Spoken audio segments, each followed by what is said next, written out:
पप्पा, आज 19 फेब्रुवारी म्हणजे शिवजन्मोत्सव ना? हा दीदी, 19 फेब्रुवारी 1630 रोजी छत्रपती शिवाजी महाराजांचा जन्म, शिवनेरी किल्ल्यावर त्यांचा जन्म झाला. आणि शिवनेरी किल्ल्यावर जन्म झाल्याच्या नंतर शिवाई देवीवरून त्यांचं नाव शिवाजी म्हणून ठेवण्यात आलं. तर शिवाई देवीवरून छत्रपती शिवाजी महाराजांचं नाव ठेवलं शिवाजी म्हणून. त्यांच्या वडिलाचं नाव शहाजीराजे आणि आईचं नाव माता जिजाई. आणि दीदी, शिवरायांना 8 पत्नी होत्या, 2 पुत्र होते, संभाजी महाराज आणि राजाराम महाराज, आणि 6 कन्या होत्या. वयाच्या 16व्या वर्षी म्हणजेच 1646 साली मराठा साम्राज्याच्या महत्वाचा मानला जाणारा पहिला किल्ला म्हणजेच तोरणा किल्ला हा जिंकला. त्यालाच प्रचंडगड या नावाने सुद्धा ओळखले जाते. महाराजांनी 100पेक्षा जास्त लढाया जिंकल्यात. त्यामध्ये महत्वाच्या लढाया तोरणागड, प्रतापगड, सिंहगड, पुरंदर, सालेर किल्ला हे महत्वाचे किल्ले त्यांनी जिंकले. त्यानंतर 6 जून 1674 रोजी शिवरायांचा राज्याभिषेक रायगड किल्ल्यावर झाला. त्याच दिवसापासून शिवाजी महाराजांना छत्रपती ही बहुमानाची पदवी देण्यात आली. आणखी महाराजांचे महत्त्वाचे पराक्रम जर सांगायचे झाले ना, अफजल खानाचा वध, शाहिस्तेखानाची फजिती आणि पुरंदरचा वेढा व तह.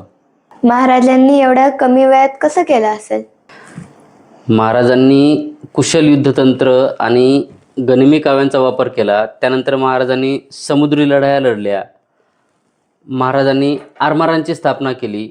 त्यामुळेच महाराजांना भारतीय नौदलाचे जनक म्हणून पण म्हणले जाते. छत्रपती शिवाजी महाराज हे एक आदर्श व्यक्तिमत्व, आदर्श प्रशासक, प्रजाहितदक्ष राजकारभार आणि बलाढ्य आरमार हे त्यांच्या कार्याचे प्रमुख वैशिष्ट्य होते.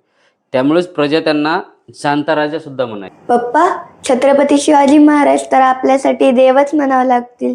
नाही दीदी, माझा राजा देव नाही, पण आज माझ्या राजामुळं मंदिरात देव आहे. नाही दीदी, माझा राजा देव नाही, पण आज माझ्या राजामुळं मंदिरात देव आहे.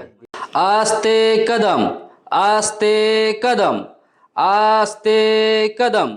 महाराज, गणपती, गज अश्वपती, भूपती, प्रजापती, सुवर्ण रत्न श्रीपती, अष्टावधान जागृत, अष्टप्रधान दैदिष्ट, न्यायालंकार मंडित, शस्त्रास्त्र शास्त्र पारंगत, राजनीती धुरंधर, प्रौढ प्रताप पुरंदर, क्षत्रिय कुलावतंस, सिंहासनाधीश्वर, महाराजाधिराज, राजा शिवछत्रपती महाराजांचा विजय असो. छत्रपती शिवाजी महाराज की जय.